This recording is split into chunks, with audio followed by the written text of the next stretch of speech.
Hello. It is 10:02. Wow. Late on a Monday. Okay. But it is right about 10 on a Monday, and so it's time for relaxing painting with Dice and Dungeons. We'll just find out, as I've been saying almost every time, I'm not sure how relaxing this is going to be.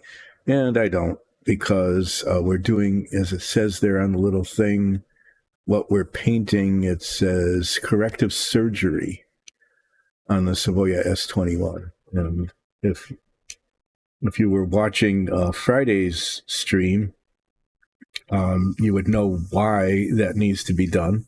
And if you weren't, then at this point you don't know what needs to be done or why, but that will all become clear as I spend a lot of time explaining what went on. I am continuing very slow progress, it seems like, on the Savoia S.21. I've been, wanting to get it to be an A quality model. I'm trying to produce a model that looks a little bit above my skill level. So it's, some tedious effort at pre-fitting parts and test fitting them and sanding off seams and playing with different kinds of paint combinations and things like that. So, that's why it's moving very slowly, because I'm trying to be really careful with it. And the thing that I've been working on is the interior detail of the fuselage of the S.21, because this particular model, the top of the plane lifts off and you can see the inside of it. And you'll see that in a minute, because that's the thing. Well, not in a minute. You'll see that in several minutes in the future, somewhere between 3 and 20.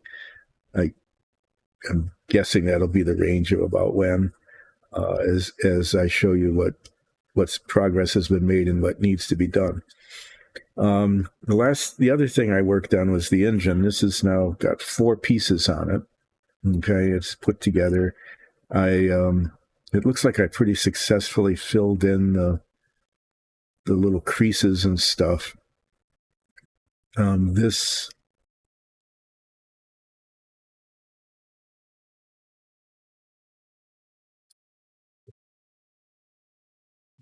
just that I had a toothpick in there because there's a bushing inside of this that's supposed to rotate when the propeller is put on, or at least it's supposed to hold the propeller in place. Most of this is going to be painted glossy black, the top part. At least that's what the instructions here, very detailed instructions. You can see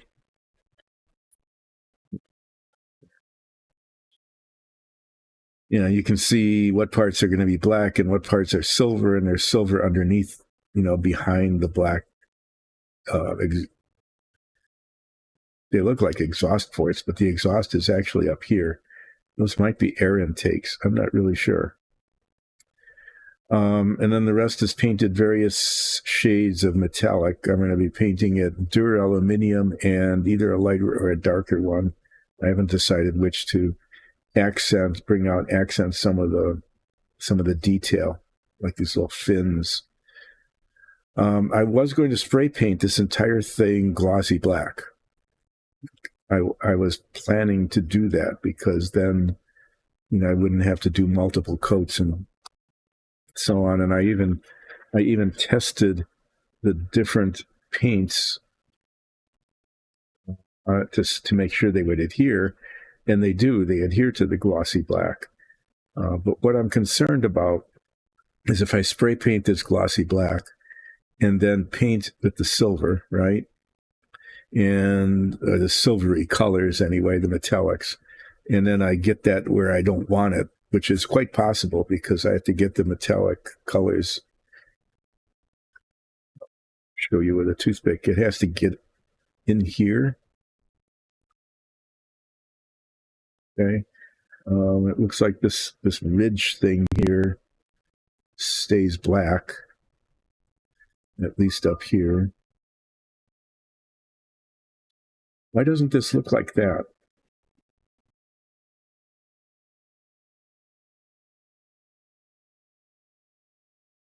Why do these look so much compared to the nose cone? Well, I guess no, it was just the angle. Anyway, yeah, inside of here, it needs to be silvery and across the top here. And if I mess that up and get it onto the black, then I have to repaint the black. But if I use the spray paint, then I can't really brush it on. So I decided that when the time comes to paint this, that I am in fact going to be painting the metallic on. I'm going to paint that on first and then paint the black. And I've got a glossy black that I used on Porco Rosso's boots. I'll show you that in a bit. And it looks okay. It's not very good paint. It's a little bit gel-like, gelatinous, as glossy paints sometimes tend to be. But I think, I don't think it'll cover up the detail too terribly badly. And then I might get a little bit fancy and paint like the insides of these things here. I might paint the insides of those like a flat black, maybe NATO black, just so they look different. Maybe I'll paint, if I'm going to do that, I'll paint the insides first. And I can just paint the little bits of outside. What's this? Seeing double, maybe.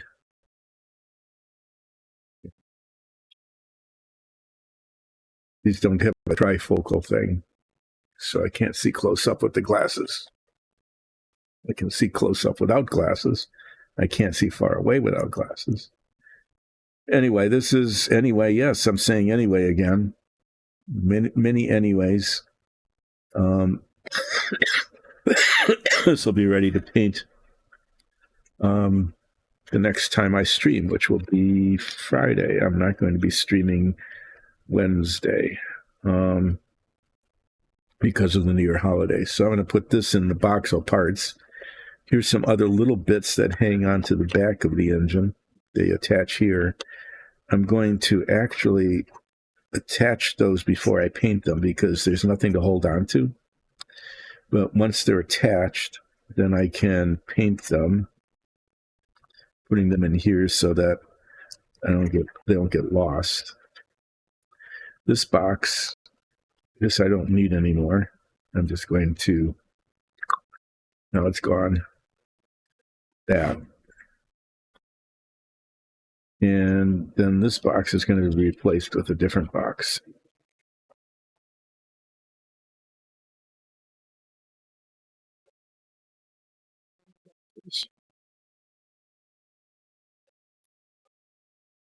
On my to-do list for this weekend was clean up the mess on the workbench. And I didn't do that. It is as cluttered and as confined as it's almost ever been. It's really quite bad in terms of here's parts. These guys in here. This is the parts tray. This is the brushes and work getting painted tray. So you can see that the inside of this actually has come along pretty well, except for that bright spot on the bottom of the seat, which is in there. So the whole seat has been messed up because I tried to attach the Porco figure. Here's Porco.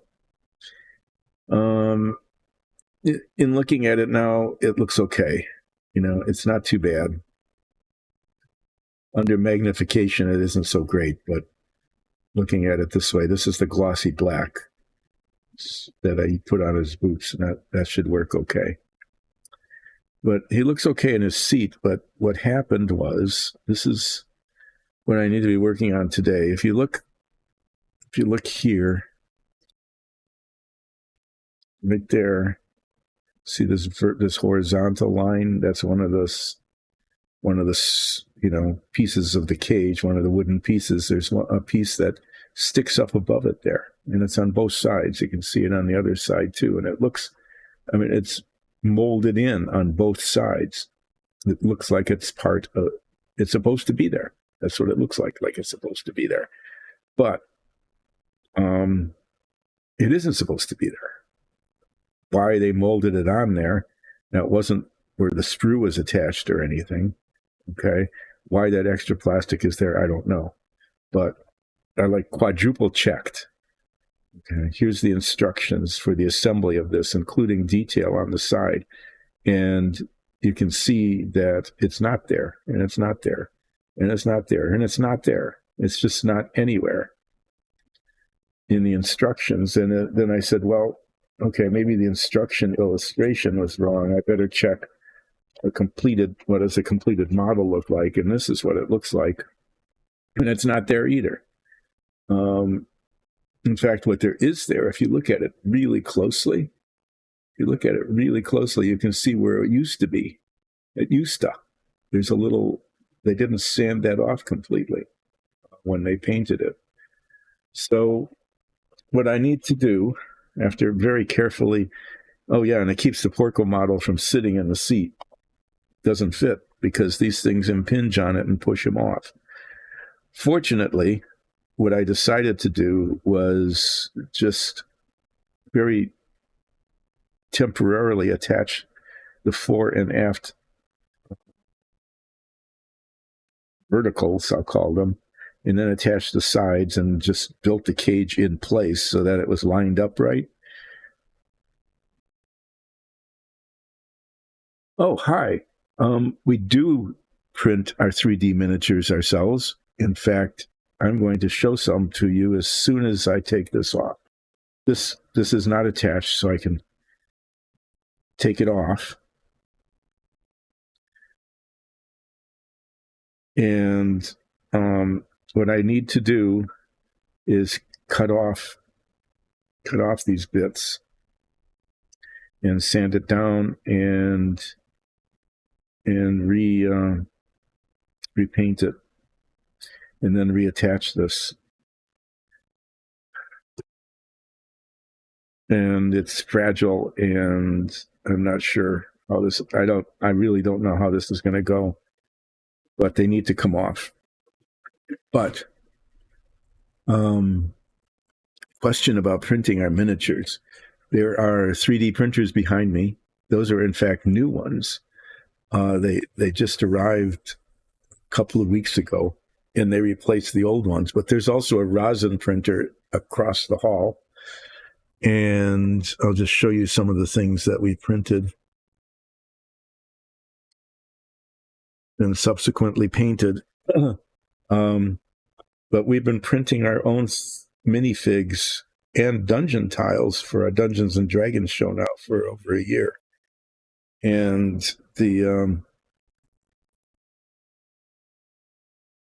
then this painting stream started since we were painting the dungeon tiles and minifigs anyway. It was, well, why don't we stream it? And I thought it was a dumb idea, but I was told that's what I was going to do. So, being a good member of Dyson Dungeons, I did that. But this is an example of one of the minifigs that was printed on our rosin printer. This is a dwarf that belongs to the Ulstein-Grotfeld clan. Somehow got hold of technology that allows it to spray gas. And this is one of the same clan, has a basic, I think that's like a Klingon pain stick is pretty much what that is, and a shield. This blue color is the Ulstein-Grotfeld family color. So that's why it's prominently on the shield. This is my figure from early on, wearing Tashira Noon armor. Okay, I play a Furbog fighter who was trained by a former Tashira Noon master. So that, and then this is one of our NPCs, ongoing NPCs, Goloth. So I forget what it's called. Is a fire guy who has a mechanical leg because he lost his. And yeah, So did you get?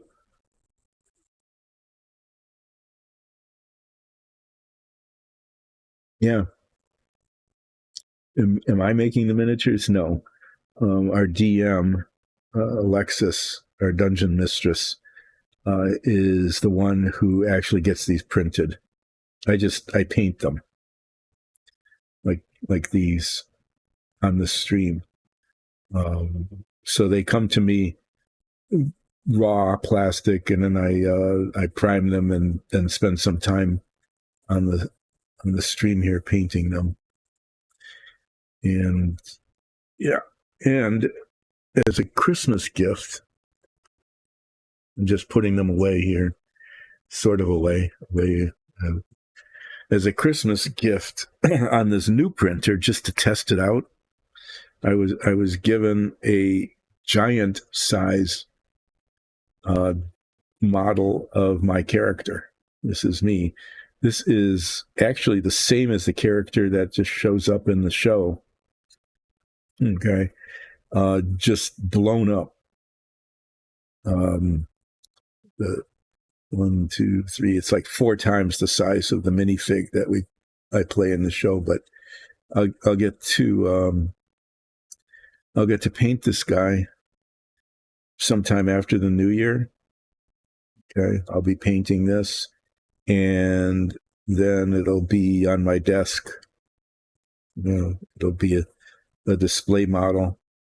I see that there's a couple of little things. There were some supports that didn't come off completely, so it'll need a little bit of cleaning up before I prime it. But essentially, this is exactly the same figure except 4 times longer. A short story of the Furbog fighter? Sure, why not? That's a lot less dangerous than trying to cut these little pins off, which I still need to do. So his name is Ulseth Ralph, and he went out one day in like a growing up ritual when he was maybe 40 or so, because Furbogs have long lives. And when he came back, his village was gone. And so he didn't have any place to go. So he just lived there. You know, he had learned a lot of skills, care skills. And then one day an elf named Lon Ferran showed up, dressed in that green armor that I showed you at the original figure, and taught him the way of the Tashiranoon, except that Lon Ferran had broken away from the main Tashiranoon body, which is kind of a military cult, and became a follower of Remarden. There were 3 elves, Remarden and Taro and Tashir, who had formed this leadership group earlier. Anyway, he was taught how to be a member of the Order of Remarden and taught him Tashiranoon methods of fighting. And when Lon Ferran was killed by a gigantic beast that they managed to slay, he bequeathed his armor to Ulseth Ralph and gave him a secret word, Gratsdun Balin. And I spent a lot of time in the show trying to figure out what that meant or why. It actually turned out to be a password to open a magically sealed door, because Lon Ferran had been one of the leaders who left the cult. Anyway, he isn't wearing his Tashiranoon armor anymore, which didn't fit him because it was designed for an elf, and he's like 8 feet tall, but has magical armor that belonged to Remarden. Now has Remarden's armor, recovered it after opening that secret door. So this was designed to be just plate, but it's actually going to be a mithril set, and I'm going to be painting it in kind of that same green and silver, maybe green and gold, maybe green and silver, maybe a little gold and a lot of silver with the green, that kind of thing. When I get around to painting it, this will be kind of interesting because I'm used to painting things this big. Okay. And this is much larger. So I have to highlight things more than I would otherwise, like the rivets and stuff. But that's a short story. He joined up with a tabaxi bard and a changeling druid, and they are now the members of a mercenary group, and they call themselves the Midnight Brunch because they eat a lot, especially in the evening. But that's the backstory for Ulseth Ralph, and now they're on all sorts of adventures, battling the Tashiranoon and the Wilstein Grotzfelds. That's why those other figures are there.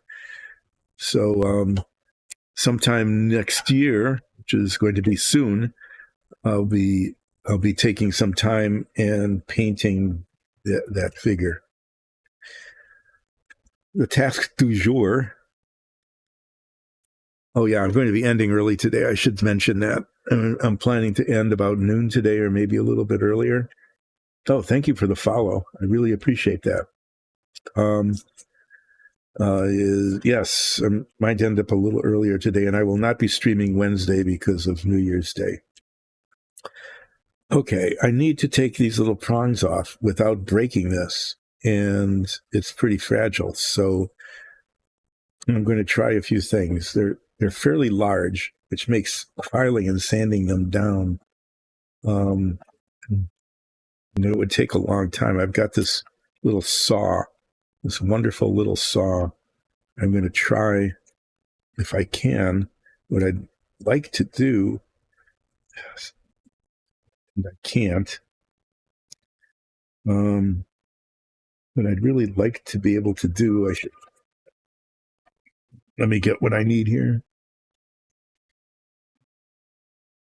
So what you're seeing is a spin-off from the our Dyson Dungeons D&D show. And this whole stream started because of painting dungeon tiles and minifigs. And then when we didn't have any dungeon tiles and minifigs, I started building models because my boss, the DM, said you need to keep doing something. Okay, I can kind of reach it this way. What I'm going to try to do, hope I succeed, is very slowly and very carefully, without screwing up anything else, is I'm going to try to saw off about 80% of this. And then I'm going to file it down a little bit and then sand it so that along the top of this, it will look like it's just one solid strip of wood without this thing sticking up. But I need to do this really slowly and carefully because I don't want to mar other parts of this with the saw or break it. It took a while to get this thing assembled. Saw is sawing. I put it on a piece of white paper. I know it's better for you to see if you can see it at all, but it also helps me see.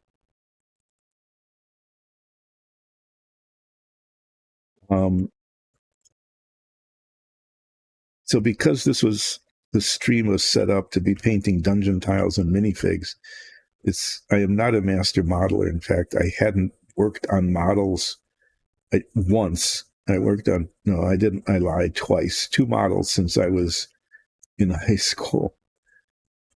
And those were 15 years ago or more. And so I read a book about modeling and was just blown away by what people do and how they do it. And the patience and the skill it takes. So this is not a how-to show because I'm not a master modeler and I'm not an incredibly skilled painter either, actually. But I'm adequate. Okay.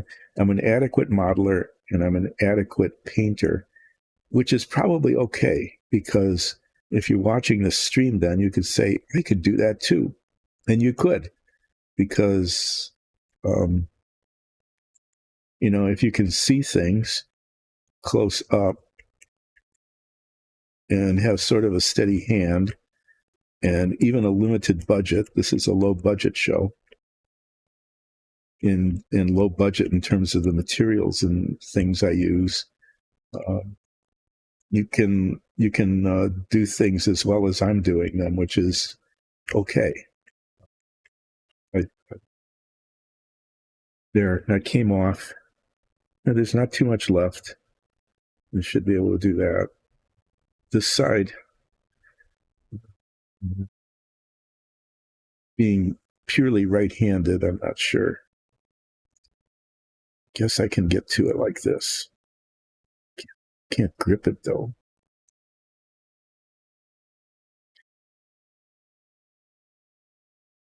Well, that other piece that just showed that if one persistently saws away at something, eventually it comes off. As is typical, I did the easy bit first and then saved the hard bit, not even intentionally. It just turned out that way.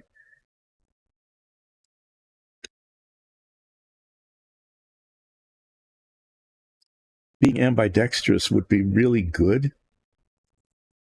I mean, it would be a really good thing.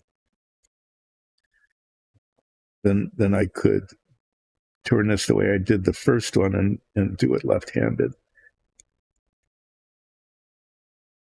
Now I have to cover it up so you can't even see what I'm doing in order to hold it. I'm sawing off.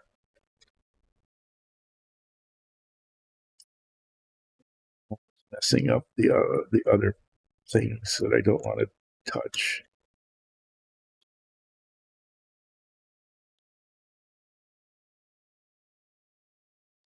This is just really annoying.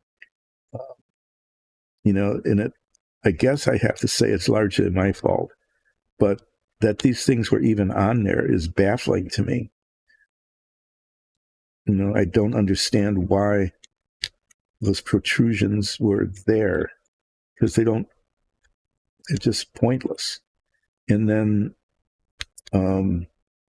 what I could have done, but I didn't because I didn't think of it, was looked at the pictures in the instructions and on the box top, and I would have seen that it's not there. And I didn't test fit anything until it was all ready to go. I mean, until it was done practically.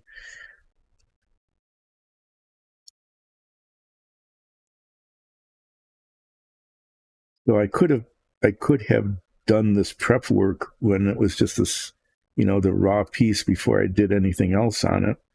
But I didn't because it didn't, I don't know. I don't know why the plastic is there. I don't know why I didn't notice that it shouldn't be there. But now I get to spend, probably it looks like at this rate, the better part of an hour or so doing nothing but getting rid of little plastic nubbins, smoothing off the surface, and making it look like they were never there to begin with. And not...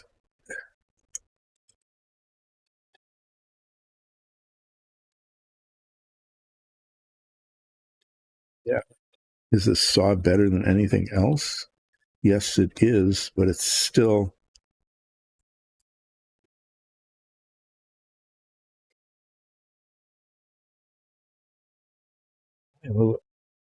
Oh,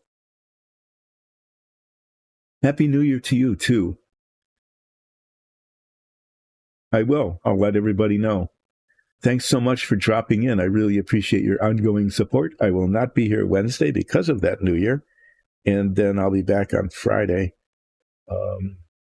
Hopefully moving things along and having some success.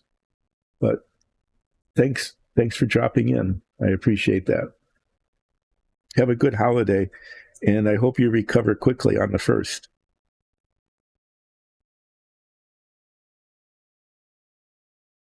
Yeah. Okay. One of the joints is breaking.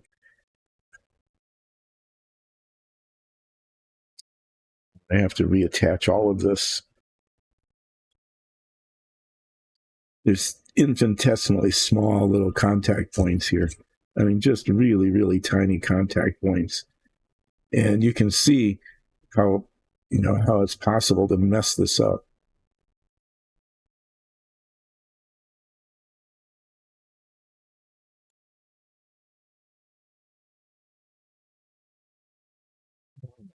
Okay, well,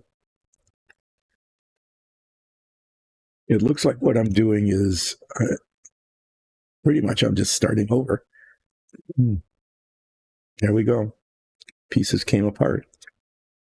It makes this easier, but then I have to redo all the stuff I did on Friday in terms of assembling this. Hopefully, having done it once, I'll be able to replicate that and do it again. But what happened was what I figured could probably happen, is that it would come up because there was no place to hold it.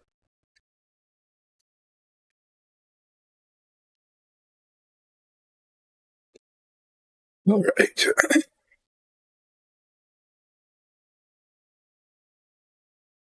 All of this, yeah. So the next bit, put something away and get it out of the way, right? I'm going to be sighing a lot. Well, it broke into 2 pieces, not 4. I guess that's good.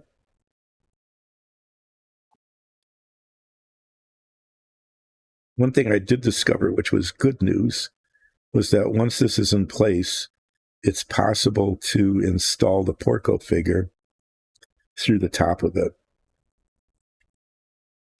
That's a good thing because otherwise I'd have to somehow install the Porco figure and then build this over. But I don't. So I'm going to keep this white sheet under here. It helps me see. And now I'm going to file off, not all of it, because I don't file scratch marks all over this. I'm going to file this off until there's just a little bit left, and then I'm going to use fine grained sandpaper to finish it so that it's just smooth across the top. And then when it's smooth across the top, I'll need to repaint it. Yeah, it's coming off there too now.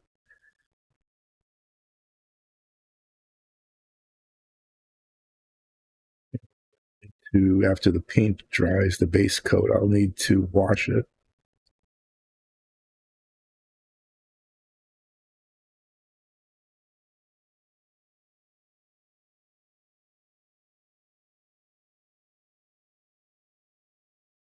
I was really hoping that this thing would stay intact because I finally, after much effort, got it together so it looked good, and it really did. You saw it before I broke it. It looked pretty good. Just to get to the point where I can't feel it with my finger.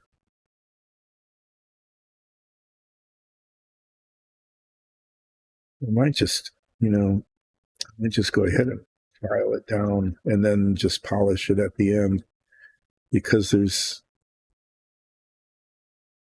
sometimes just file these big gouges though.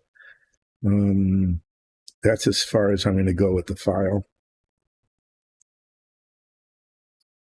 And then the rest of it will be done with sandpaper.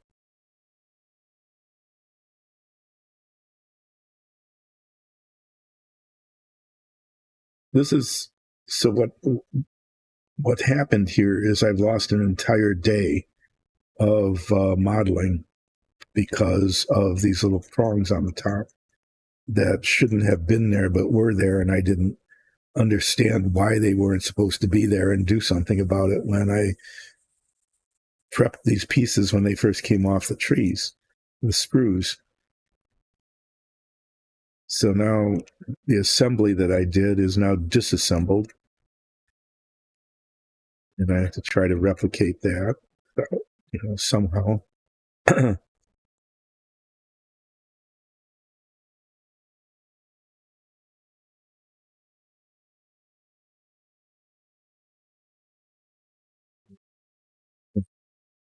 first discovered this on Friday. I was really, really upset. You wouldn't know it because I didn't use naughty words, but I really wanted to use naughty words. The detail on this is really pretty cool too, though. There's the instrument panel. I think I did a pretty good job of painting that with the little dials and the brass around the rims of those things. And then, the controls that are attached, those all look pretty good. Um,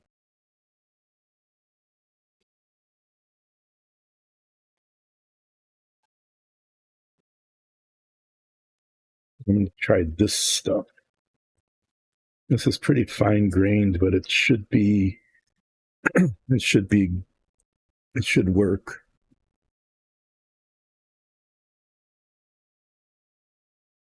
Because it's so fine grained, it's going to be slow.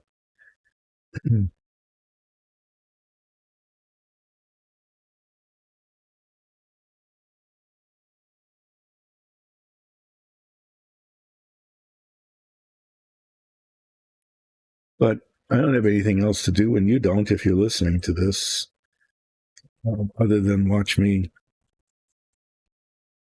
try to make it even worse, break things even more than they were broken unnecessarily.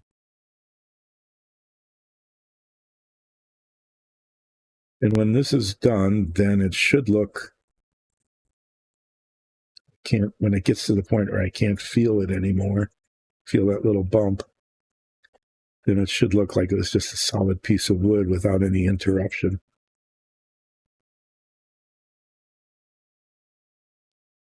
And then I can repaint them. There's a scar in the paint there.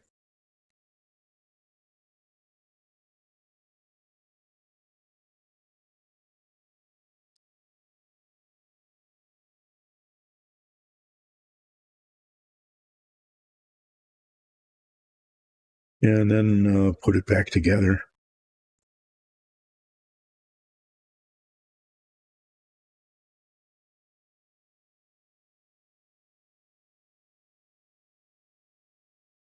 Then, I get Porco sitting in the chair again.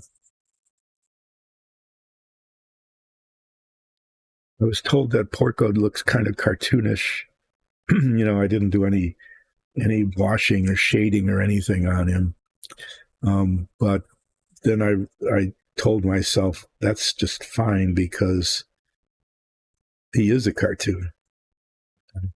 And if the figure looks cartoonish, then it looks authentic.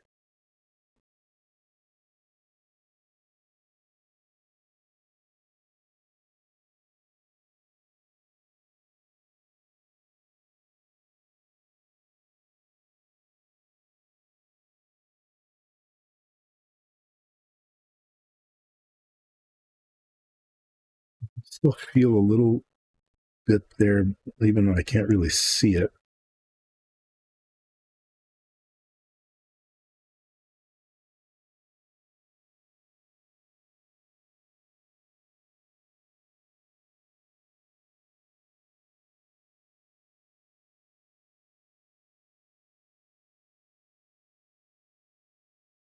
If I used a little coarser sandpaper, this would have gone faster, but I didn't.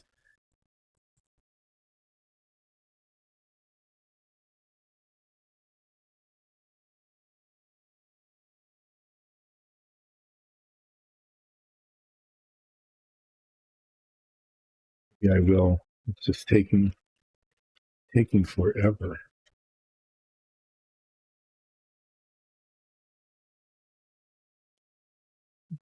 This will be better or not.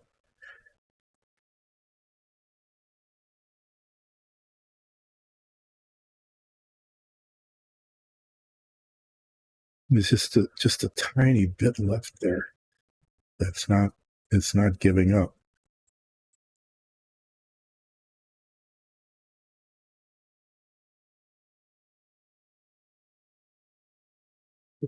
Doing this? Well, because I want this to be a really nice looking model. Okay. Like I said, I'm not a master modeler and I'm not an incredibly skilled painter, but what I have found is that if I do these tedious things, these slow and tedious things like sanding off little nubbins, that the whole thing ends up looking a lot better. Now, whether it's worth an hour of my time and of your life to just watch me do little bits of sanding like this, I don't know, but it does make for a better looking model.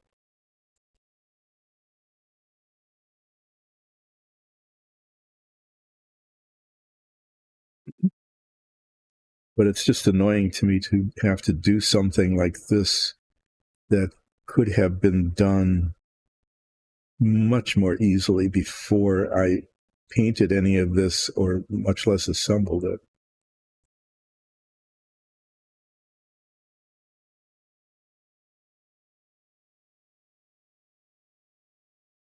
Yeah, you can see where I've been taking the paint off. The plastic underneath is almost the same color as the paint. So it's sort of tempting to not mess with it too much, but it needs to be messed with. The other one.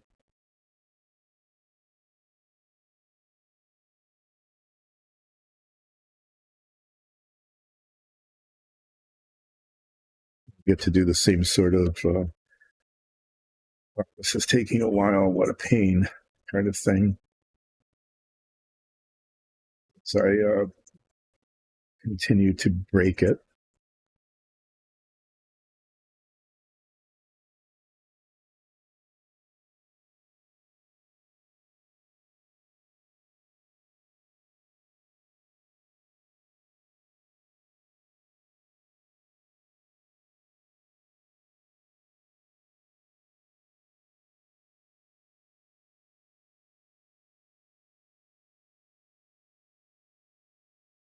While I'm doing tedious sanding, Dyson Dungeons is a group of family and friends, and our primary purpose is to run a Dungeons and Dragons show. It's been going on for over a year now. So it's, pretty well established. It's not just one of these stream once and disappear kind of things that sometimes happens. And it's a show. We're not just streaming us playing the game. We're putting on a show, and we do pretty well. Our DM is a very skilled voice actress. She just does amazing things with the characters we run into. Each of our characters also has a voice, so you can tell the difference between when we're acting as players and acting as characters. So that's kind of cool. And we've run in, we're part of it's massive, complicated world that was created for us.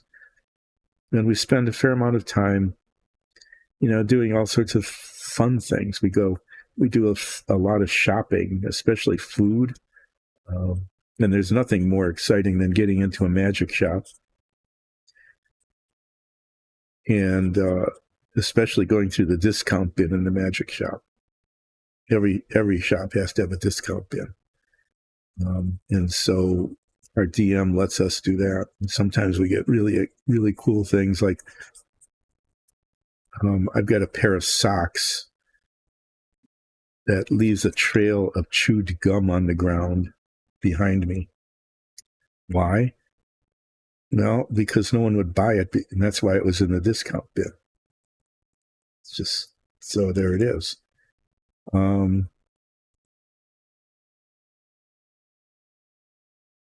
well, this is done now as well as it can be, I think. The way I should paint this is to put the base coat on and then wash it, but I think I'm going to try, even though it's right at the very top, where it's pretty highly visible, I'm really tempted to just put some wash on it rather than repaint it. There's not much of it, but it needs to be darker so that it matches the rest.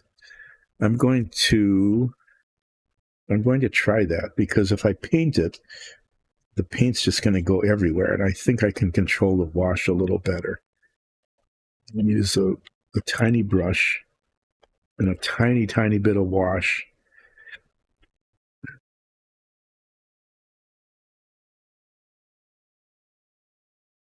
And do that. And then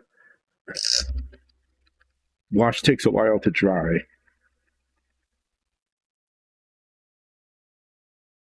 And I don't want to be handling these while that's wet, even though it's a tiny bit on the top. It's probably I'm going to be touching it, and then I'll spread it around. So after I do this, a tiny bit of brown wash right across the top of these, so that they match the rest of it in color and glossiness, or in this case, lack of glossiness. I'm not even going to squeeze any out. I don't need to, because there's hardly any of it.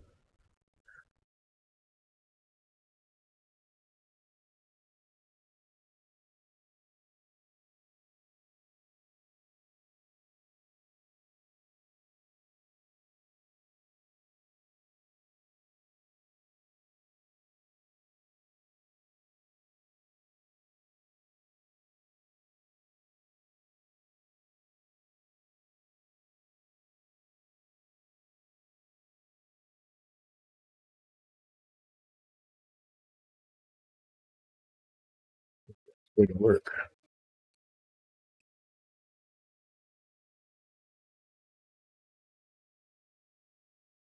So what I tried to do with this model is, these are tiny little intricate parts, right? Is what I've tried to do is just really pay attention to maybe more detail than I needed to try to make it look like a really nicely done model. For example, the instrument panel. Okay, you can see that the instrument panel is mounted on here, and it's a darker wood, right? Darker wood than the rest of than the cage thing surrounding it, because I wanted it to be, this is the structural wood, but I wanted the instrument panel like attached to mahogany or something like that. And then I got the dials painted in and the little buttons. And I don't know how much you can see it, but even on these things here, like it's painted dark gray, but then there's a metallic on the handle and the dial. So, I did spend, or even this, where the metal straps, are very carefully put on.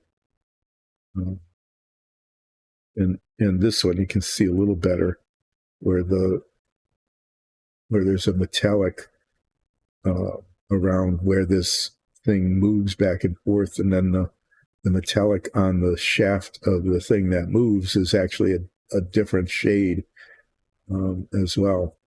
So, but that's what I was trying to do, is capture, nice detail, really nice detail on the model. And I did that, and I was being successful until I had to until it had to be fixed. And now it's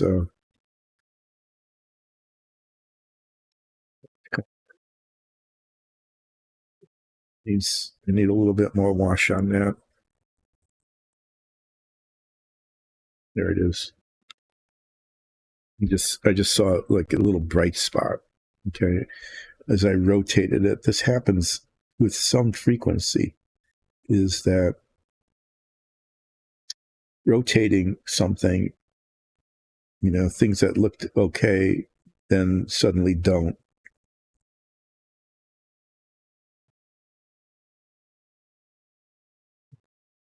I remember it. I deliberately rotate it um, so that I can see all the things that need to be fixed. But that time I didn't. And then when I set it down, I could see it. It just reflected the light differently. Well, I got the top of it fixed. No need to wait for it to dry. And then I'm going to reassemble it. In the meantime, let's move these off a little bit. I'm going to move this whole thing over so you can see what I'm doing. Kind of just throwing things around and making even a bigger mess. Yeah, there's a flaw there now. Let's see it here. Spot. That's where this was attached. Trying to pull the paint away. Hopefully it'll get covered up and become invisible. The Porco goes in like this. Porco sits in a seat like that. And then these wrap around him. And those things that were sticking out, were bumping into him and keeping him from sitting where he should be sitting. So now that they're gone, and reinstall them in a little while, and they nicely wrap around him and don't bump into him. But you can see they were bumping into his shoulders there. I'll stop playing with those for just a few minutes, and I'm going to take an opportunity to have some coffee. It's been sitting here getting cold. And I want to show you our dungeon tiles.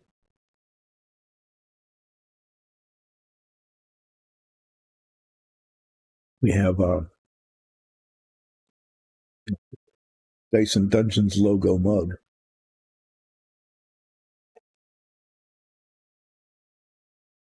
We don't know why we're not selling those. We really should be selling them. But we're not, so there, at least not at the moment. Okay, I'm going to reach over this and hopefully not create a problem. And show you dungeon tiles.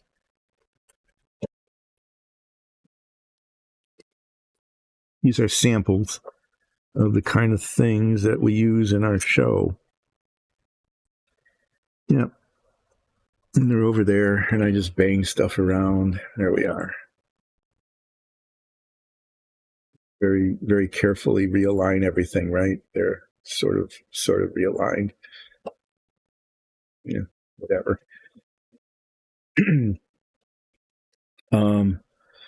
So these are rough stone, and these are printed. These are PLA printed on the 3D printers, like the one behind me, the older version of those, actually.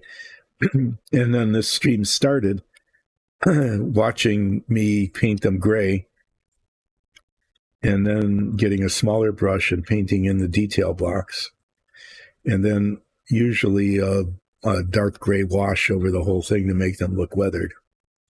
So that's how this stream started, was with dungeon tiles like this. These are like third generation.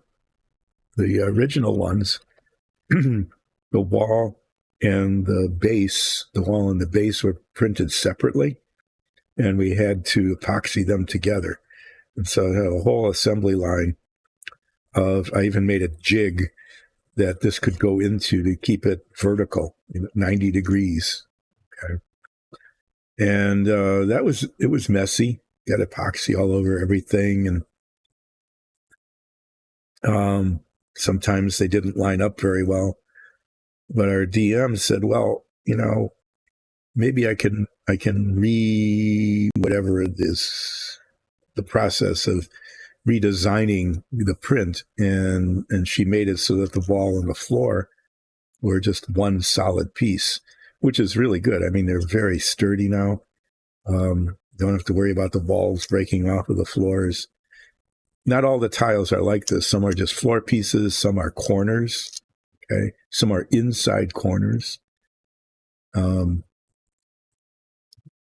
there's a wide variety of things. I just happen to have these. The coolest thing about them is that under these plates are ball magnets in each corner, little bitty balls like BBs, and they hold on to each other. And so these were designed maybe to be held by clips. You could clip them together. But we found that clip them together, but it was hard to unclip them. And a lot of the clips just broke. But this system works really well. You don't need any kind of special surface or anything. This is just a piece of cardboard on wood. And you can see that they hold together really well. And it's possible to rearrange them quickly. And you'll see that when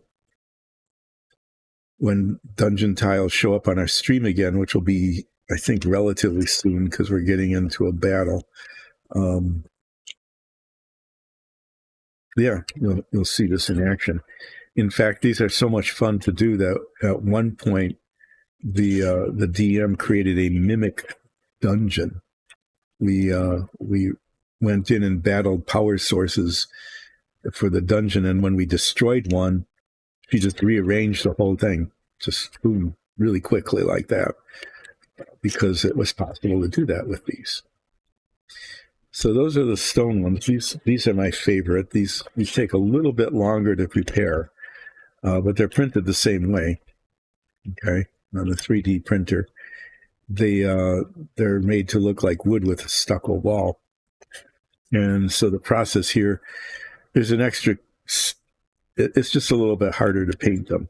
Okay, they have to be primed and then base coated, and then washed with a reddish brown wash to really bring out the rich wood look. And then the stucco part needs to be painted in fairly carefully, hopefully not having to touch up too much around the edges. It got better at that as time went on. This particular tile shows another one of the features. The stone has this feature as well, is that we have opening doors. So we get to paint those and paint the little straps and handles and everything on it. And there's just a simple pin hinge that goes through there. And it makes for very realistic play, and also looks cool on the show because, like you could be standing here, and if someone comes through the door, you can surprise them like that. There's also windows, and like I said before, outside corners, inside corners. There's some that even have a curved corner, which is cool. And then there's specialty stuff. Like we have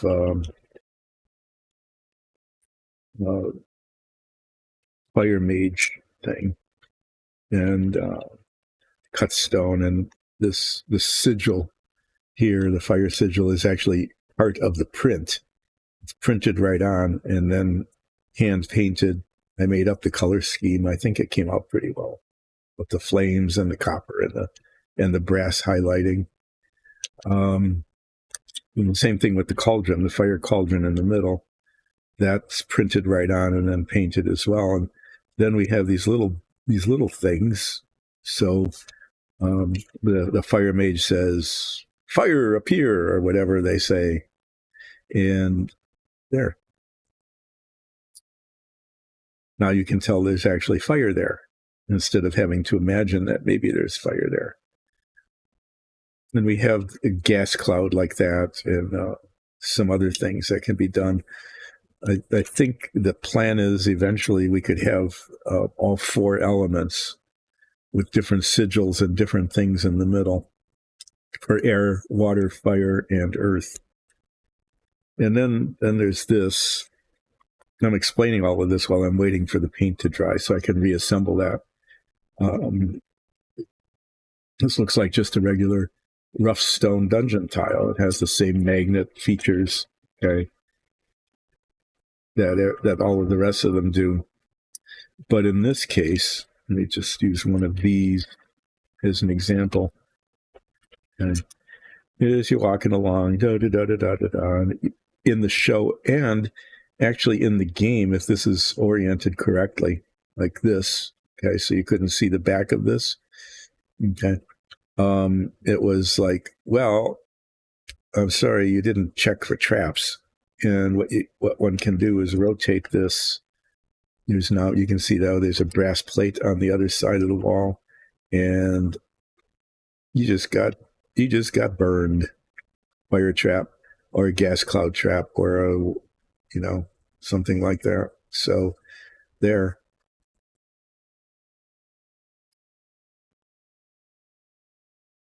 So I think this is a very, very clever thing that our DM created. And it's the same process for painting this. It's, base, you prime it, put a base coat on it. In this particular case, it has been washed with a dark gray wash. And then, the panel on here is part of the print, and it just needs to be painted. In this case, brass. So that's the story of our dungeon tiles. And if you watch our stream, either live or as a YouTube, you can't see it if you listen to it as a podcast, but you can catch one on YouTube maybe, and you can see these things in play. And now it should be dry enough for me to try to reassemble the whole thing.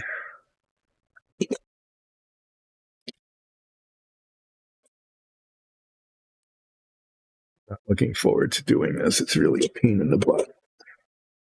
It really is. It's down here. What I'm using for this is contact cement. And I'm doing that because it grabs better. It just does. Tiny little bits of it, infinitesimal little dots of this stuff, if it's on both surfaces, will grab hold. And yeah, that's what I'm going to try to do, is put this back. So this is still holding. I'm going to start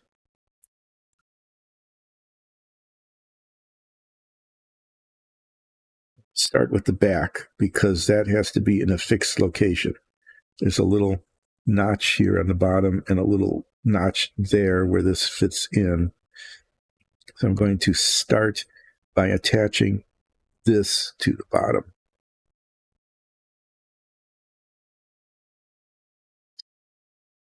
I'm seeing some shininess there. It is the paint worn off. I have to look at that through the head magnifiers. That looks like a flaw that needs to be fixed. I'm not sure though. Well, you need to have lenses on the head magnifier.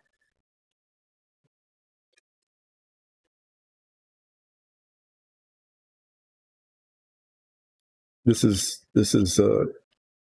I would recommend that anybody who's doing modeling get something like this, or at least a good magnifying glass, because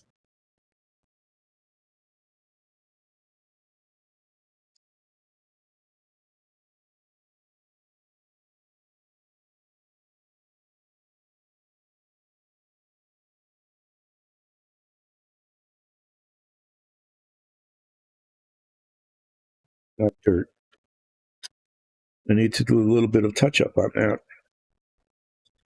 Sorry, it's just like that. When trying to put this in, I look at it and you can barely see it, but right there is a white spot.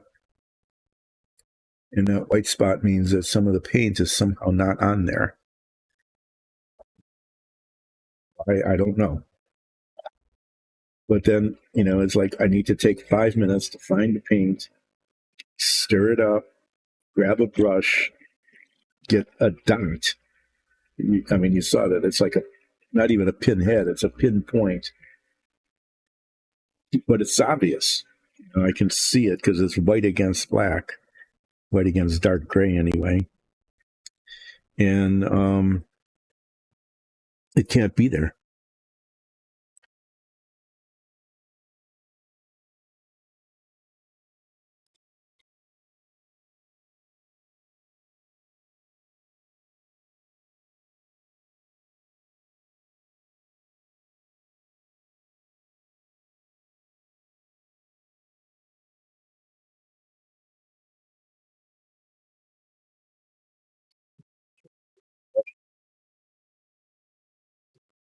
It'd be dark. I have to put these back on. I can't see what I'm doing.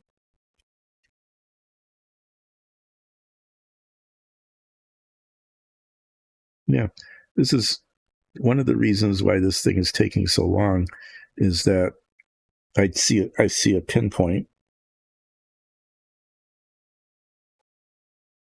and then it takes the better part of 5 minutes to fix it.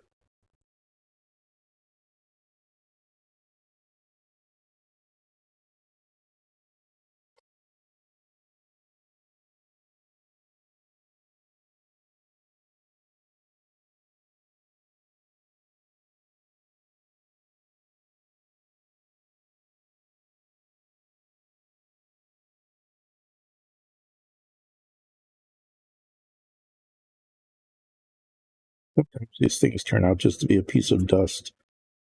But sometimes they turn out to be like this.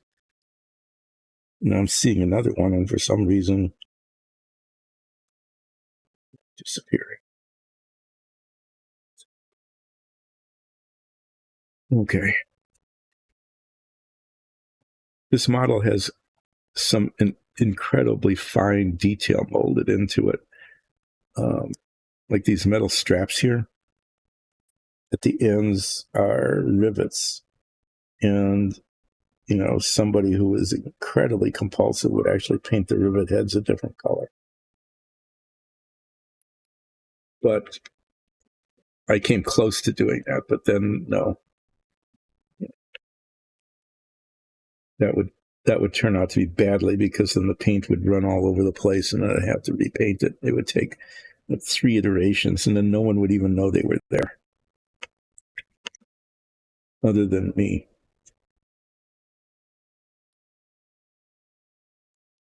Okay, well, that was a digression. Hopefully I won't be running into too many more things like that.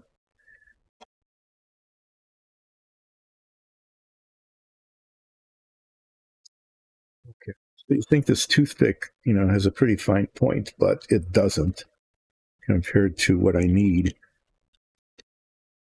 I need a pinpoint, but I like to use the toothpick because the cement, it adheres to the wood better than it does to the metal.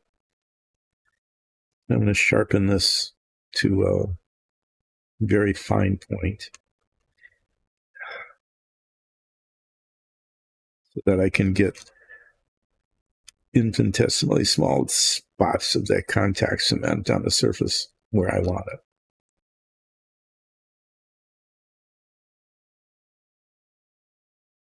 The main, you just saw what happened. That happens frequently on this stream, is that let's knock something over. But the main contact point is where that fits in there. That's where I'm going to put the contact cement in. Hopefully it will be enough to get it to adhere. Well, here it is.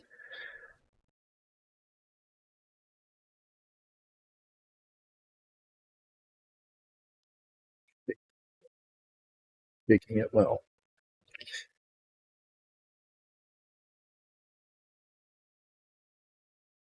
Another thing about the contact cement that I like is that one can apply it and actually suggest waiting like 15 minutes to 2 hours before joining the parts together. So what that does is it allows me to put it on these contact points up here, which will eventually be connected to this part that I knocked over just a while ago. They'll be connected here. I can put that on now, set this in, mess around with this, do those contact points and these contact points, okay? And then assemble it maybe 20 minutes from now. And it will actually hold better than if I put them together right away. Well, the contact cement managed to contact cement the lid on. I have to get a pair of pliers. Sorry, be right back.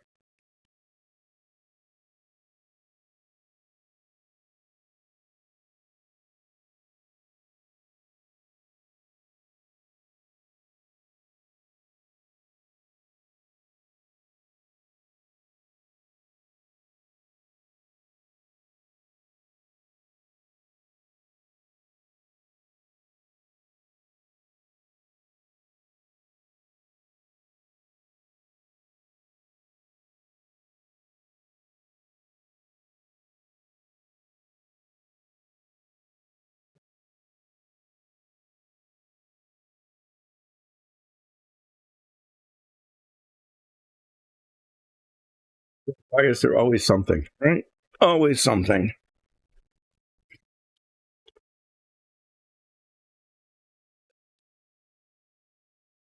Um, this jar of contact cement is the smallest one I could get.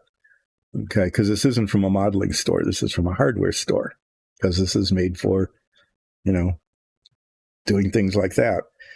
But it's at the moment the best adhesive I found for this kind of modeling because of the time it gives and how well it adheres. You wouldn't think it adhered that well because it all fell apart, but that's because these contact points are incredibly tiny. And it also gives me time. It gives me time to like maneuver the parts, to get them to fit together just right.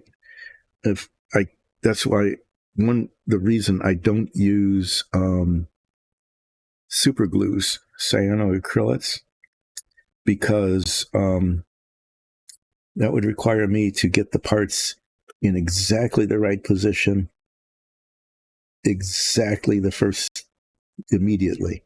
Okay. And I can't do that. It's not that I don't want to. It's just that I really just can't. I just can't do that.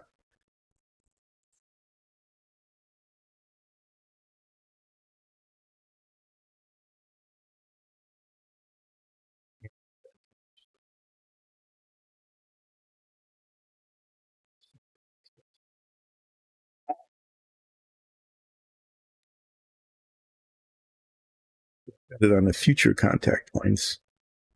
I need to get it on this here, from here.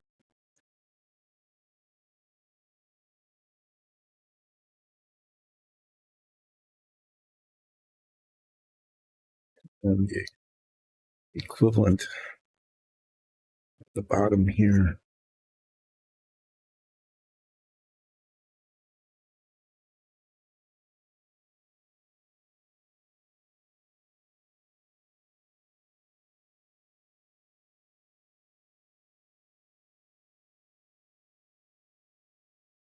Yeah.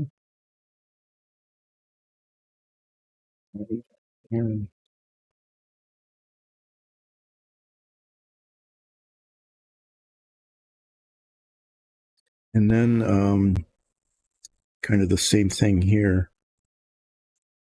So get it on the contact points.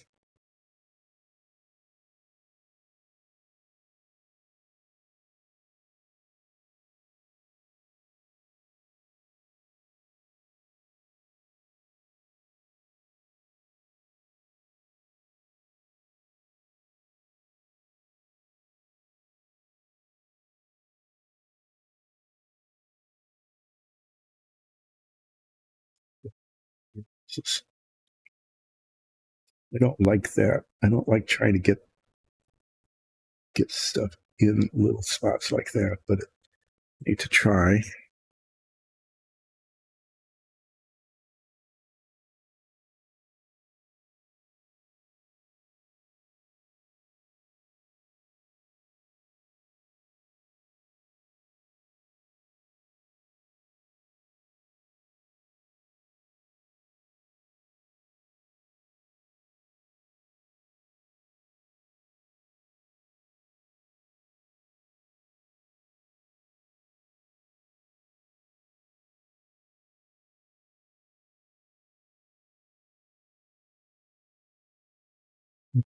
Um, Having done this, I'm now going to not do it in the order I said I was going to do it.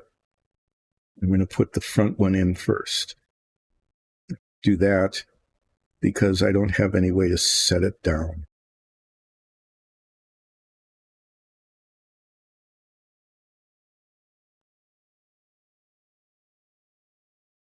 Tap this up, sort of, so it doesn't. I'm just going to get it out of the way. I need to wait for this to.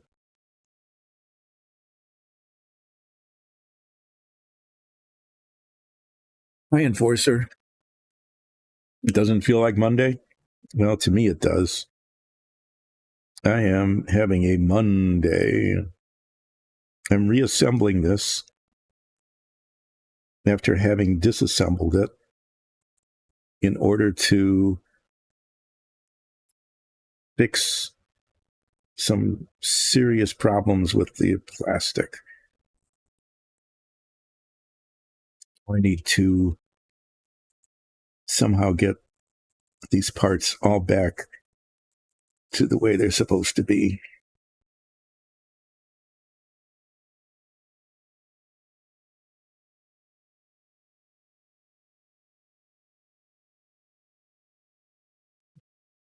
It's not too bad on that side. This side is twisted.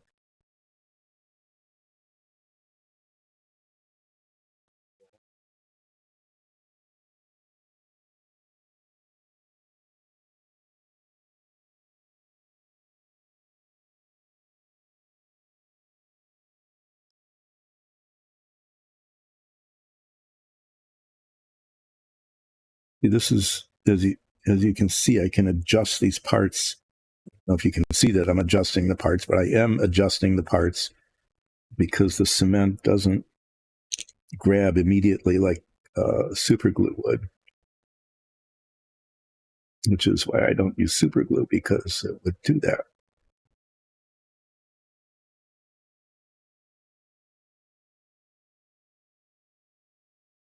Try to make sure that it's. Well, you can see Porco fits in here now. I'm not even going to cement him in. I'm just leaving him like that. Try to get these positioned as well as I can. Yeah, I guess this will hold.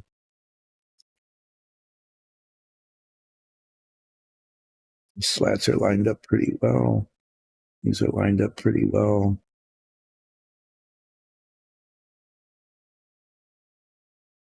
Is that another one of those? Is that another gray spot, or is that a piece of? I might have to touch that up with the gray paint. It's just another white spot there for some reason that shouldn't be there. Okay, well, Porco's sitting in the seat pretty well. You can see the control yoke. His feet are on the rudder pedals. All of these contact points are contacted. This one's off a little bit.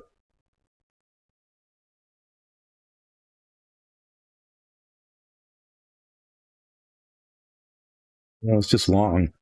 Just long because the ones on top are okay. The instrument panel is visible. I haven't gotten cement all over everything by touching it incorrectly. This, I'd like that to hold there. I'd like that gap to not be there.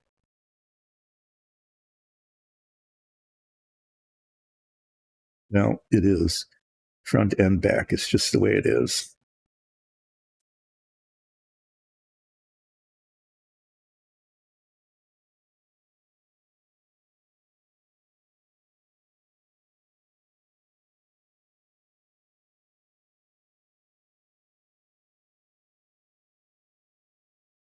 Should be tight against that.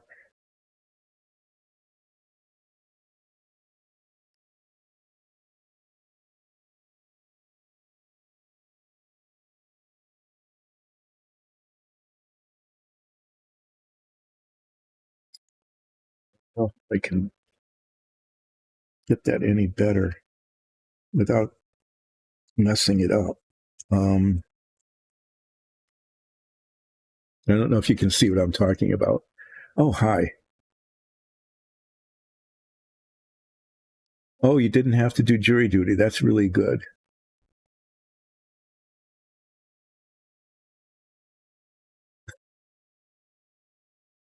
Oh, yeah, getting up that early, that isn't fun at all on New Year's Eve.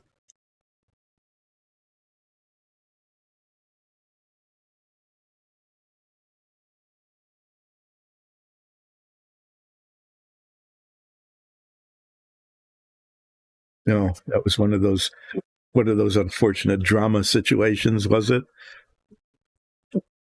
But you might be able to play that.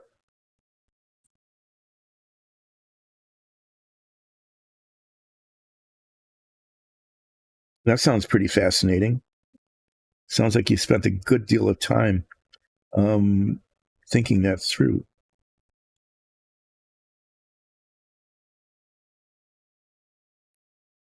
Applying contact cement to this gap under here, hoping that I can push it down without making a huge mess.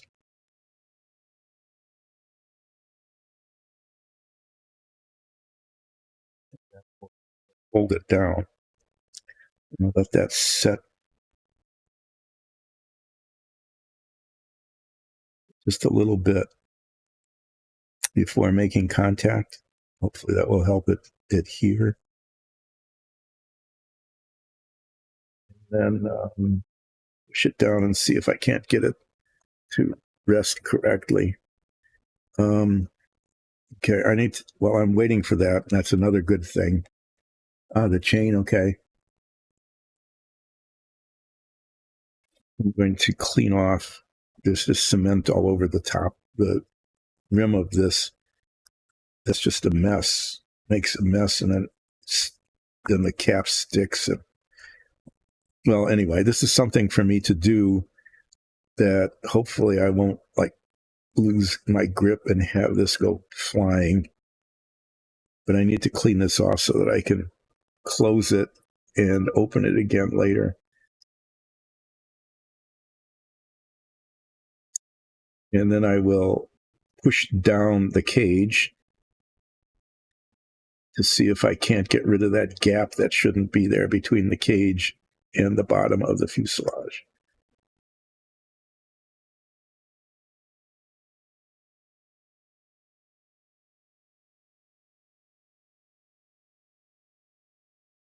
It's the very, very first world that you created. So your DM and your other players think that they might be willing to play in that world. Is that what you're saying? That you might have a chance to go back to it and refresh it and play in it? I think that would be amazing.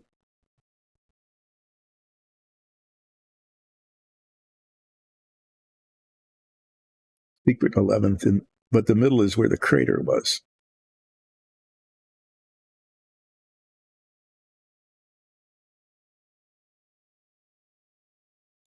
Those of you who haven't noted before, Enforcer is a really skilled at character creation and development. She's made several really cool, um, and just recently was able to restart playing a version of a D&D game. Okay, I'm now going to push this down.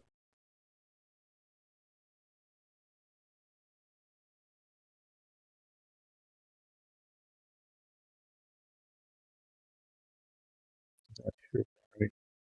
It's not going down.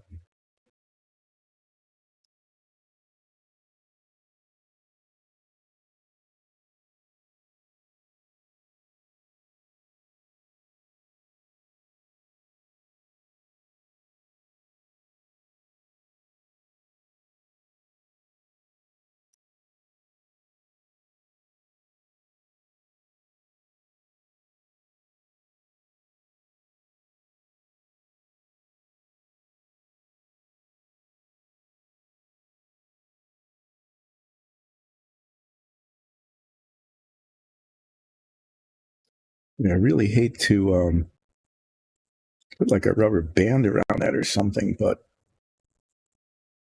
with some cements, this would have just grabbed and stayed. With this, I'm just going to have to hold it here for a while and hope that I don't mess it up. So I'm going to be chatting with Enforcer while I'm holding this.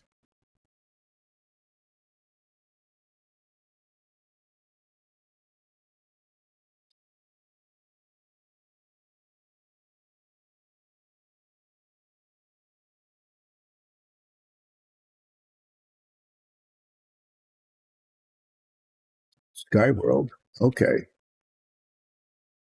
Oh, you talked about that really early on. The Sky World with the levitating islands, kind of like a multiple Laputa. Laputa from one of the Miyazaki films, so I can't remember it. Oh, so they all said yes, that they would enjoy playing in your chain world with the different biomes. That would be really cool. So that'd be going back to one of the very first ones that you ever did. I have to say that would be pretty amazing to be able to do that.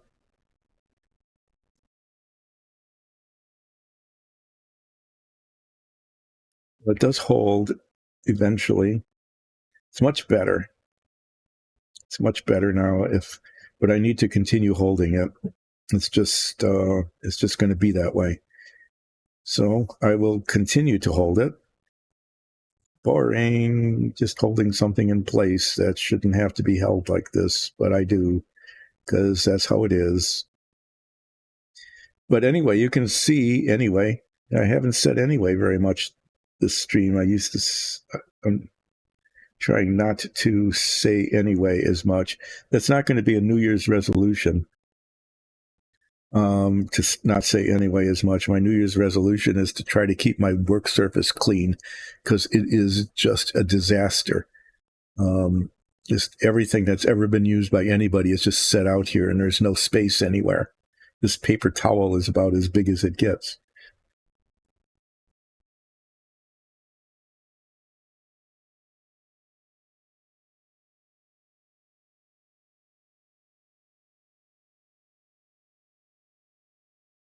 Okay. So, wow. Well, I mean, you can do that. You could combine the three that you made, especially putting in the sky world around the outside up in the clouds. I think that would be kind of fun. So your DM is willing to take that on and your friends are willing to play. That's really good news. I'm really glad that you're able to get back together again because I know that you'd been away for quite a while, largely because of the hurricane that came through and actually injured one of your friends. That's hopefully they're doing much better.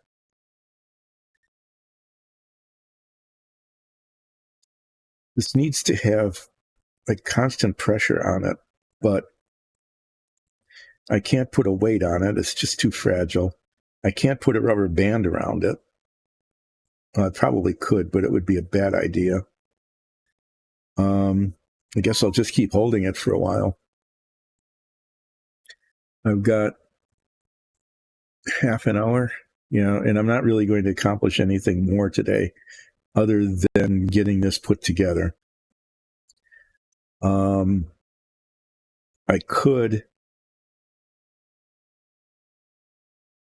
base coat the metallic on the motor and the engine, but this is another thing I wasn't expecting to have to do that I have to do because it just isn't setting right and it's taking pressure to hold it.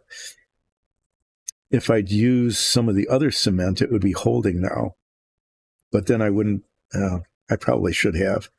I should have used some of the model cement, which would have set up and held a little bit better.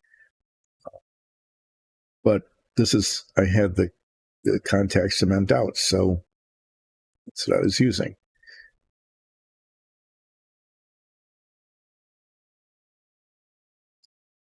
Well, it is better.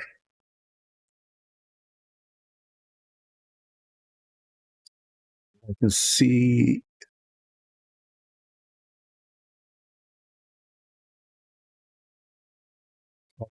This side's okay. This side has a gap. I need to cement this gap. To get cement in that gap and then hold it down. And I can do that now. I could try to do that now.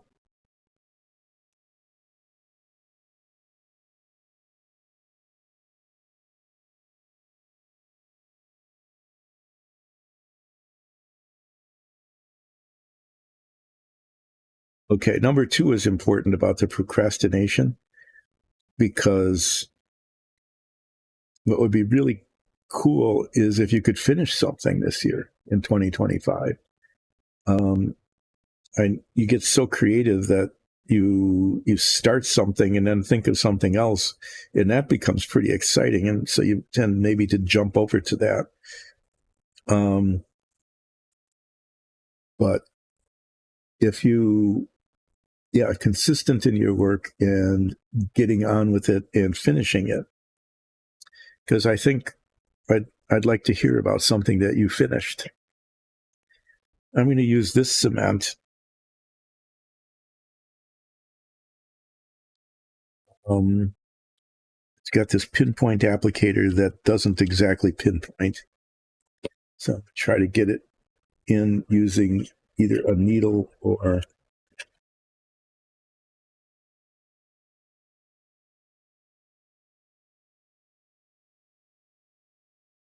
this toothpick. And when you're playing the latest game, are you going to be continuing in the world that you just started?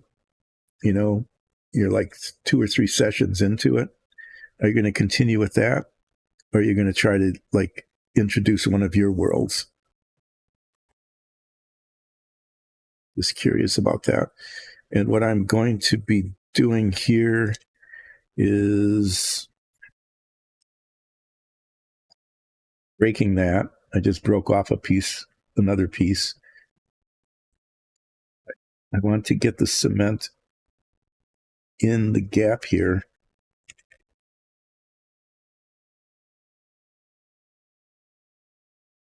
Not elsewhere.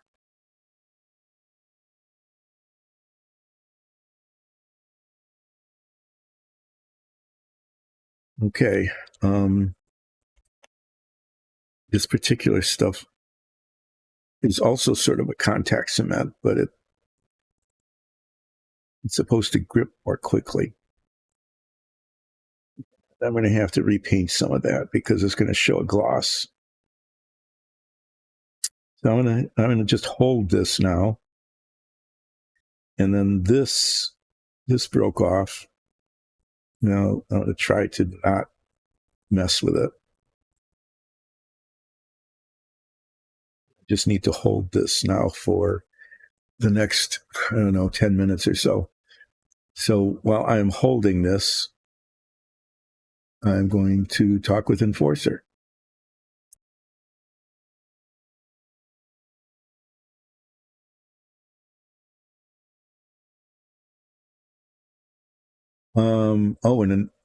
Okay. So you're going to stop the one that you just started, the one where you were in prison? You haven't even escaped yet. So, but you'll stop that one and then move on to this one. I think that would be fun. There's nothing wrong with a really complicated world. You can have a very complicated world like 11 biomes plus floating cities. There's nothing wrong with that. But what may happen is that you might not end up exploring all of them.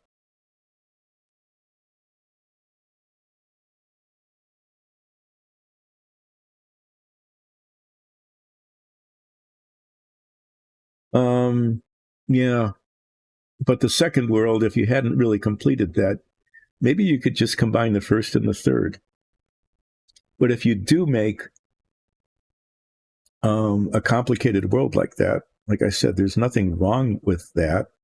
It's just that during the game, you might not have an opportunity to explore all of it, and that's okay. That's happening in our show. Is that the DM has created just an incredibly large and complex world, and we have only visited maybe 25% of it. Oh, that's right. I forgot about that. That the one in the prison is a different system. Are you going to keep playing that one or switch? What do you think? That you're going to switch over, or that you'll keep playing the prison one as well? Maybe you can have two games going.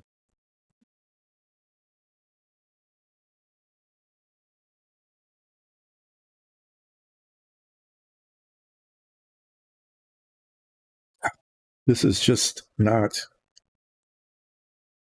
It's just not cooperating. The pieces are the pieces are well.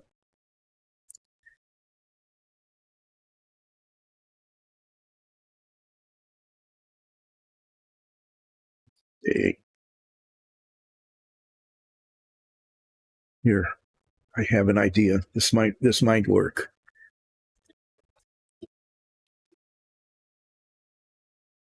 There's a chance that I could scratch the paint a little bit, but I can fix that. I've got like 800 of these things. Where are they?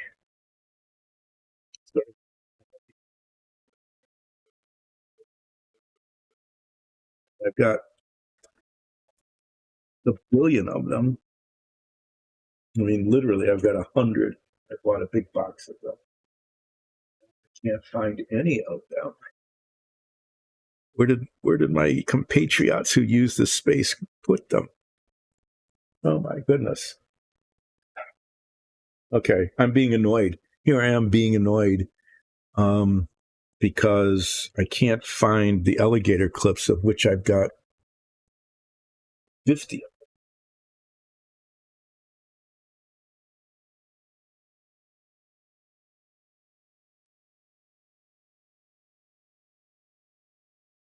People use my workspace. Nice that they put things there.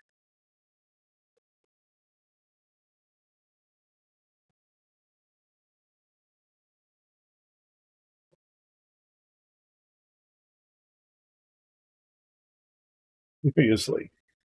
I had a box of like 30 of them just sitting out where I could easily get them because it's something I use.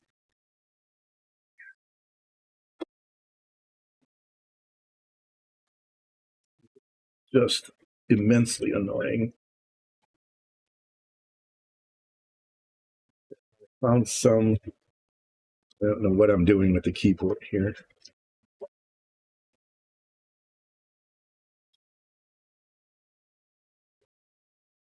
Trying to get some out of here.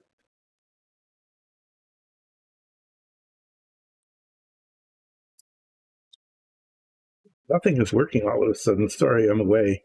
I'm trying to get. This is what I'm trying to do. Is if I can pin this with an alligator clip, just like that, and then one on the other side, just like that, and that is now going to hold it. That's going to hold it down to where it needs to be held down while the cement sets. And if there's a little bit of flaw in the paint, there's a couple spots there. I'm going to touch those up with just some wash, just the corners for some reason, a little later. But that is actually working. And I'm going to not mess with it anymore. But it was really annoying. I've got this little bin like this full of alligator clips, and it's gone. Just gone. Gives me something to do. Look for it. Hopefully, this cement will grab and hold in enough places. If not, then I'll have to do it again. Anyway, so here, let me show it to you.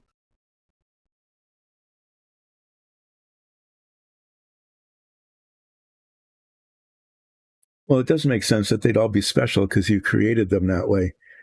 But yeah, why not? Why not do that? Um, yeah, I like that idea. Okay, so you're gonna, so you, that's great. So you'd be the DM in your world.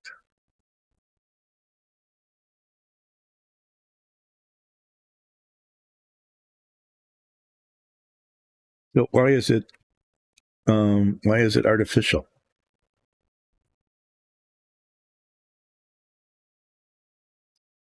Let me show this to you. It actually turned out, other than the clips, which are not part of the model, it actually is not too bad. It looks okay. Um, Porco is well situated. Okay. The control yoke is not broken. Oh, there, I just knocked stuff to the floor because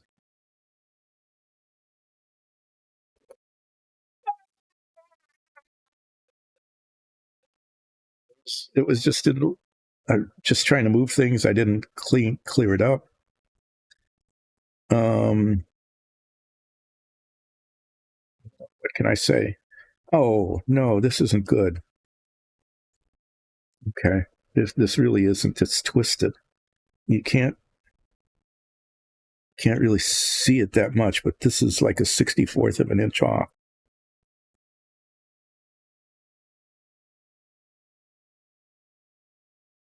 It's rotated slightly.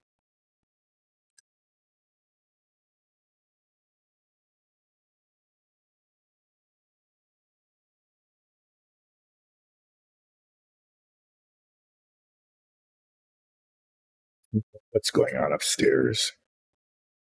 You can't hear it because the microphone filters out the sounds, but there's a dog yelping.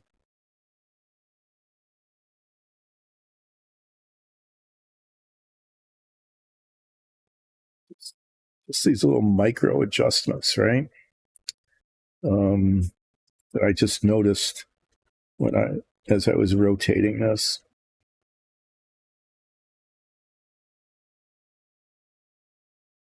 I can't see anything with my eyes being like this. Just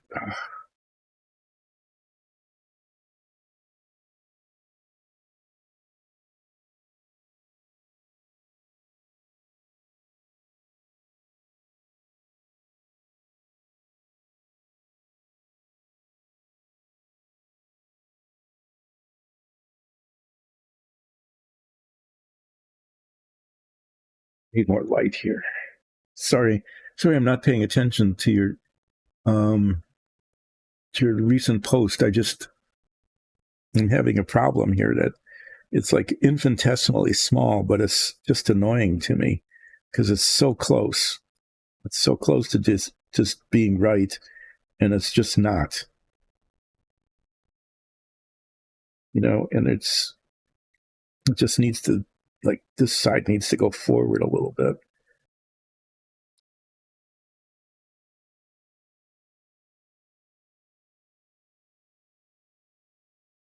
I guess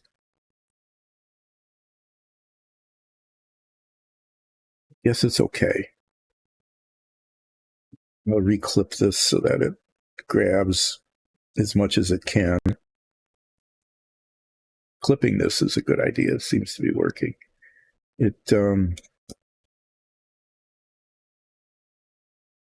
It's just as good as it's going to get. And now I need to put these on. It looks like there's a little spot on the top of the control yoke that's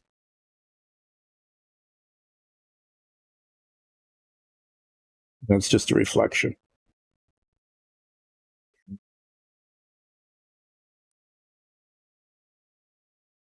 This whole thing is just twisted. This tiniest little bit needs to be like this. This needs to go back, and the other side needs to come forward. But then again, it also needs to line up with the fuel tank and everything else. So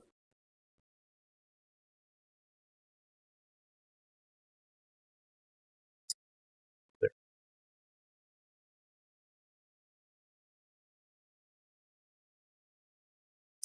think that's better. Whatever I did is at some point I just need to stop, right? Just need to stop and say it is what it is.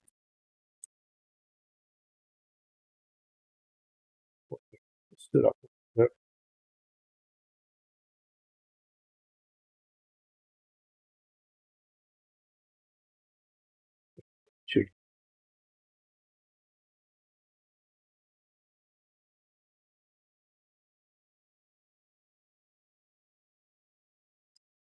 Okay, I can't get it any better, and I can make it worse.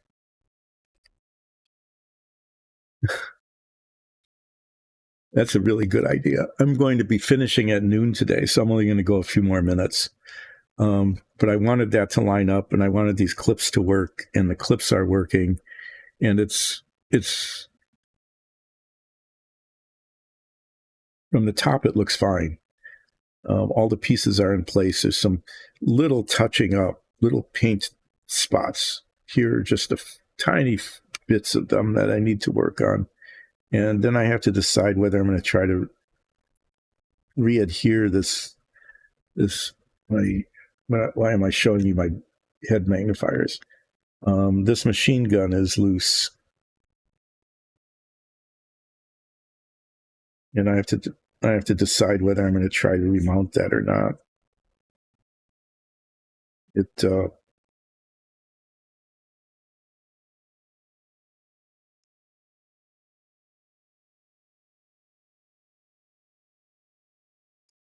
But I'm not going to do that today. If I do this, I will remount it on Friday. I'm not going to be streaming. Yes, it did. Sorry.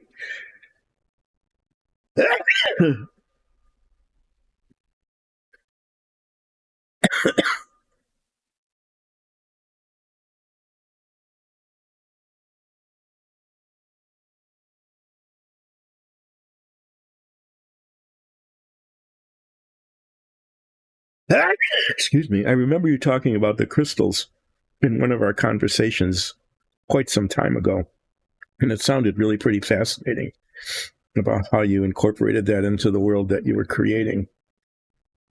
So it'd be pretty cool if you could develop that, and I'd be really interested to hear how it goes. Oh. Well, I'm going to stop trying to do anything more today and just talk about what will be happening in the future. What will be happening in the future is that I'm going to be maybe one of these days actually cleaning up my work surface so there's a place to work and I don't knock things onto the floor. Thank you. So I don't knock things onto the floor when I try to pick something up. Okay, I would just as soon not be knocking things onto the floor like I just did. So on Friday, I'm going to decide whether to reattach the machine gun or not so that it doesn't flop around like it does. And the answer to that is probably yes. I mean, it's just bad. I mean, I can't have a model like that. So that's another one of those where I take it off, put some cement, some contact cement or something on it, and just rearrange it. The other one's fine, but this one isn't.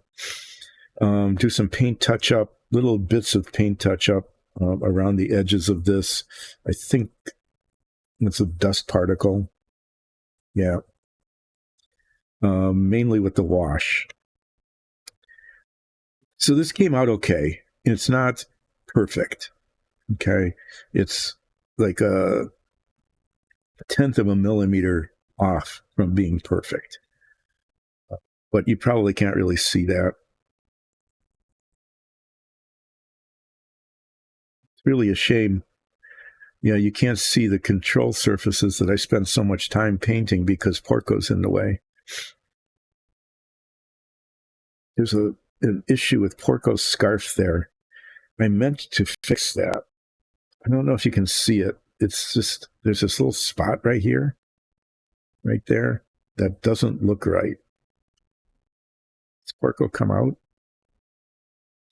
I don't think Porco's going to come out anymore, not without bumping something. I might try to fix that a little bit. I might use a pin and try to scrape that away a little bit and then repaint it. But it's in the plastic. Okay, I checked it over and over again, and it's not a paint spot. It's a plastic extrusion sort of thing. So maybe I'll just worry away at that with a pin, just so that it doesn't annoy me anymore, because it's annoying me. So I'm going to fix the machine gun, maybe mess around with this scarf, do a little bit of paint touch up, and then start working on the engine. No, you're not rambling. I think you're developing something that's really complicated by putting together 3 different worlds. But as a DM, you need to have that all thought out ahead of time in order to play the game. So I think you're doing the right thing. Definitely. But it's complex. Okay. Yeah. So on Friday, I'm just be doing these little things, doing some paint touch up, trying to fix his scarf, re-adhering the machine gun, and then setting this piece away. It will be done. Okay. I mean, it will be done, and I don't need to mess with it anymore. And so I'm not going to mess with it anymore after that. After I get the little white spots, like there's a little spot there that needs a touch up. So I'm just going to go over it with the head magnifier, touch little spots up that are obvious, fix the machine gun, put it in a box. This is now going to go into a box.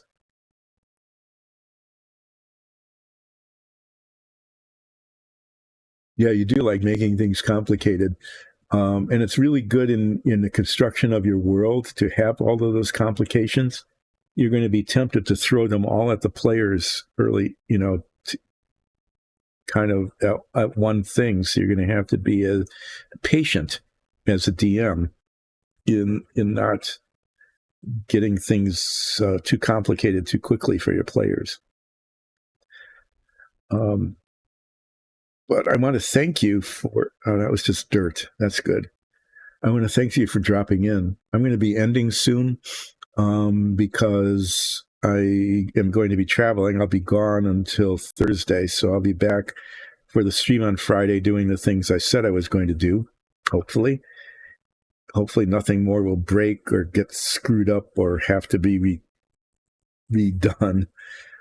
But I will be back on Friday. Oh, Happy New Year to you. And thanks for dropping in. I always appreciate you dropping in and talking about your ideas, because they're really very creative. And I'm really glad to hear that you might be able to play in your world. That would be really neat. But have a Happy New Year. Happy New Year to everybody. And I will be back on Friday. Hopefully making progress instead of undoing and redoing things. This is as much as I had planned to get done last Friday. And it took until today to get it done because things went wrong. So I'll be working on the engine. I'll be doing touching up and fixing and just whatever it needs to do so I'm satisfied with how this piece looks. Then I will be wrapping it in paper towel to keep it from being dusty and putting it in a box and setting it aside until much later in the process when the top part of this is set down on top of that. And I hope it actually really does set down on top of this because, it'd be a shame to put all this together and then not have the rest of the plane fit. That would have been something that would have been maybe something I should have tested. But I didn't. So there it is.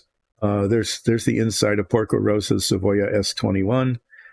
And these will come off, and I'll be finishing this and moving on to the outside of the airplane when I get back on Friday. So I'll just cover this up now, move it out of the way, look around at the workbench and go, I really, really, really need to clean this up. It is a hideous mess, but I probably won't. Yeah, I need to wrap up. So thanks, everybody. Have a happy New Year. I might as well let you just keep looking at this, right? Well, I say Happy New Year until I end it. Have a Happy New Year, and I will see you on Friday. Thanks, everybody. Thanks for being a follower. Thanks for being a subscriber. Go to patreon.com/Dyson Dungeons and become a patron. Why not?